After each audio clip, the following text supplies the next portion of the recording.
As soon as the admin logs into the platform, they are taken to the dashboard, which is the home page. Now, here you can see that there are several sections. The first one is your tasks. So, whatever tasks the admin currently has, those will be shown in card format here, and the admin can take quick actions by clicking on the buttons which are present within each card. Then below we have the profile section. So here the admin would be able to see how much setup has been completed by them for the profile. Here it's showing 100%. It means the admin has completed their profile setup entirely. In case anything is remaining, so the percentage of completion would be shown, and the admin can click on view profile button, clicking on which they would be taken to their profile page. And from here, the admin can choose to edit or add or finish all the details. Once that is done, this will become 100%. Then we have the product usage card. Here, the admin would be able to see that all the products that they've subscribed to and what is the usage that has been done for each product.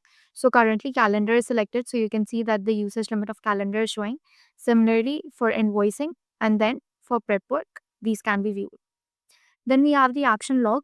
Here the admin would be able to see all the activities of the users who are active on the platform currently, and the admin can select a date range, and then based on that the admin would be able to see all the action log. Then below we have the metrics, which shows the active number of students, parents, and then tutors. And then we have the section where admin would be able to see the map students that they currently have. And from the drop down, the admin can decide to make any changes. Suppose they want to unmap any student, they can just deselect that checkbox and then click on apply. Once they confirm, the changes would get updated here. Then there is a table below which shows the recent users who have been added.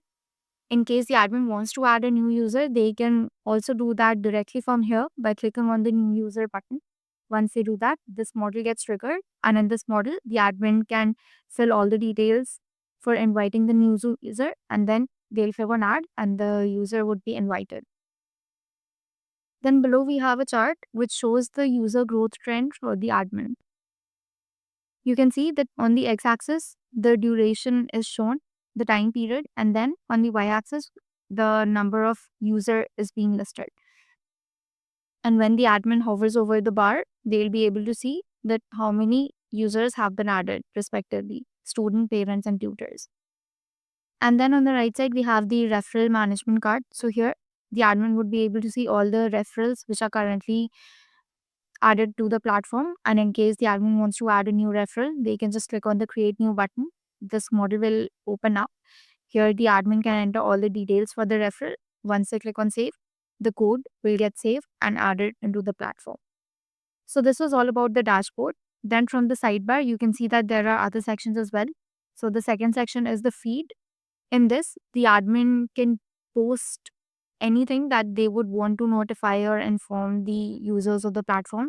So in case they would want to make a post, they will type out whatever information they want to share it with the users. Once they've done that, from this drop down, which is present on the top right, they can select the users whom they want to share this post with. Once they've selected the users from this drop down, they can click on this post button. This button will become enabled once the admin has entered some content for the post. And then once they click on post, the post which the admin has typed will be visible to all the users that have been selected from this drop down. And below you can see that the admin would be able to see their feed section. So in your feed, the admin would be able to see the posts that they have sent out and the posts from other users as well, like from all the tutors. And then there's a section called My Posts where the admin would only be able to see the posts that they've created. And they can always choose to edit the post by clicking on this icon. They can edit the content, and once they've done that, they'll click on save. The content would get updated. Then we have the calendar section. So once the admin clicks on the calendar from the sidebar, they would be taken to this page, which basically gives an overview of all the pages that we have in calendar. And here, the admin can take quick actions directly through this page without having to, open calendar separately and look at all the things. So the first table that we have is for reconcile events. So all the events which have been scheduled and which have taken place, the admin would be able to see all of them within this table.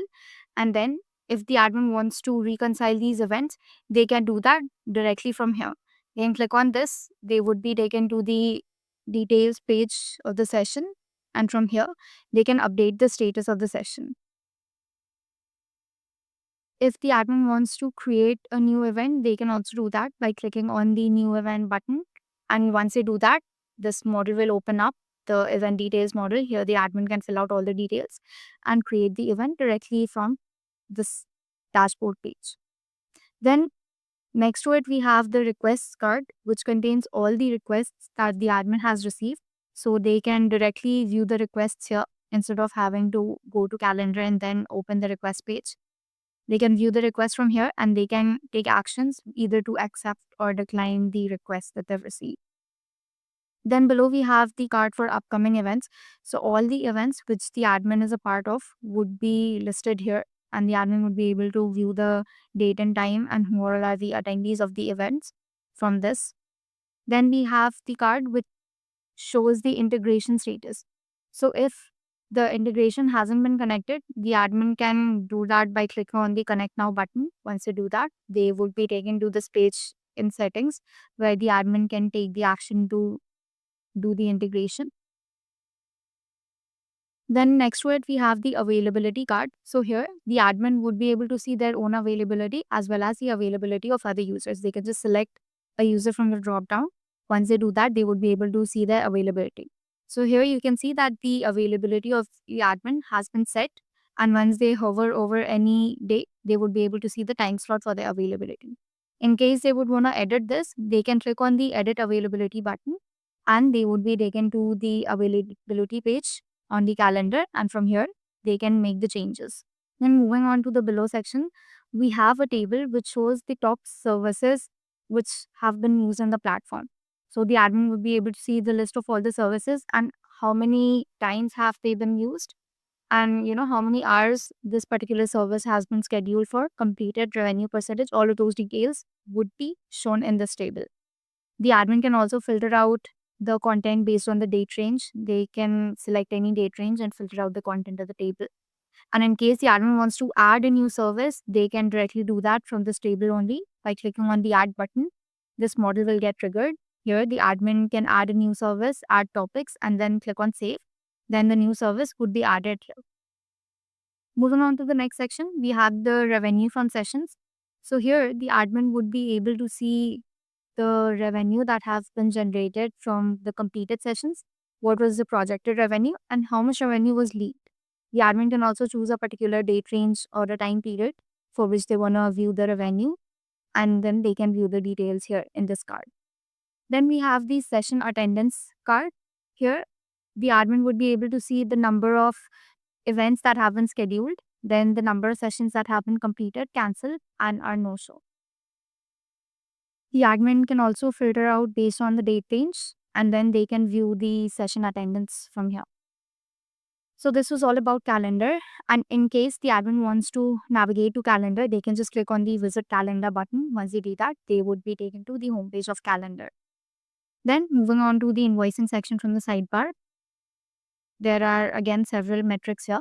So the first section is the payment summary, where the admin would be able to see the total amount collected, total outstanding, and total overdue amount. The admin can filter out from this date range, and once they do that, they would be able to see the data here.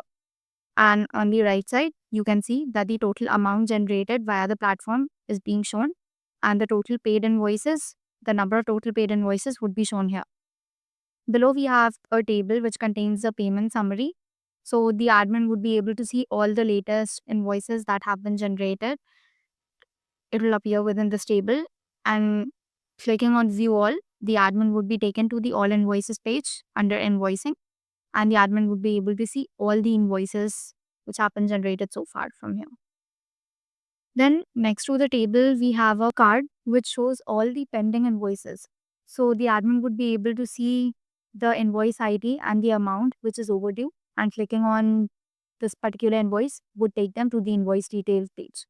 And if the admin wants to view all the invoices, they can simply click on the view all button and they would be taken to this page where there will be a table which contains all the invoices that have been generated on the platform. Then below this, we have a card which contains the requests that the admin has received. So all the refund requests that they've received would be shown in this card, and the admin can click on any of them. Once they click on view, they would be taken to this page where they can view the details and they can simply process the refund. Then we have the metrics which shows the top contributors by revenue. So we have the service, name of the service, and how much revenue has it generated. Then same with referral code and how much revenue has this particular code generated. Then the location and which location has generated the most revenue. Then below we have the metrics which shows the completed revenue, leaked revenue, and projected revenue. So all these metrics were for invoicing. In case the admin wants to navigate to invoicing, they can directly do that by clicking on this button. They would be taken to the invoicing homepage, and from here, they can navigate to any page of invoicing. Coming back to the dashboard, we have prep work from the sidebar. So once the admin navigates to the prep work page, they would be able to see all the metrics and quick actions that would be needed to be taken. So the first one is the table which contains all the recent assignments that have been created. If the admin wants to create a new assignment, they can click on this new assignment button. This model will open up and here the admin can add all the details for the assignment. And once they click on assign, the new assignment would be created and it will be shown in this table. Then next to it, we have the card which contains a list of all the overdue assignments. So in case the admin wants to view all the list, they can click on view all and they would be taken to this page where they'll be able to see the table which contains all the assignments. Then below the section, we have a overview. So basically, the admin would select a student from this drop down, and once they've selected a student, they would be able to see the progress overview of this particular student which has been selected here. So you can see that here the student is selected, and for this particular student, all the data is showing like the total tests assigned, completed tests, ongoing tests, overdue tests, average time taken, and completion rate. And based on that, the score distribution would also be shown. So suppose the admin has selected any test type from the drop down and they would be able to see the score distribution. If the student has completed this particular assignment, the score distribution for that would be shown. Then next to it, we have the average score improvement section. So here, for this particular student, the admin would be able to see the average score improvement that they've gained based on the test type, be it ACT or DSAT, average score gain, and then the respective sections, how much have they scored, and then the average super score for this particular student. Similarly, for any other student, the admin can just select a different student from the drop down. Now here, you can see that out of 2 assignments, only one has been completed by the student and one is ongoing. So for the score improvement section, we don't have any score yet. But for DSAT, since the assignment has been completed, the admin would be able to see the score for this section. So this is all about prep work page. And in case the admin wants to navigate to prep work, they can directly do that by clicking on this visit prep work button. Once they do that, they would be taken to the homepage of prep work. Then the last section that we have in the sidebar is the settings. So if the admin clicks on this, they would be taken to the settings page of the platform. And from here, they can view all the details like account information, business information, preferences, time, date, service topics, product related settings, then brand highlights. So all of these details can be shown here. So this was all about the dashboard. As soon as the admin logs in, they are taken to the dashboard. And from here, the admin can have a look at all the quick actions, all the latest updates. They won't have to navigate to each product individually to look at the updates there. So this basically gives an overview about all the products, recent activities, and any important actions that the admin needs to take.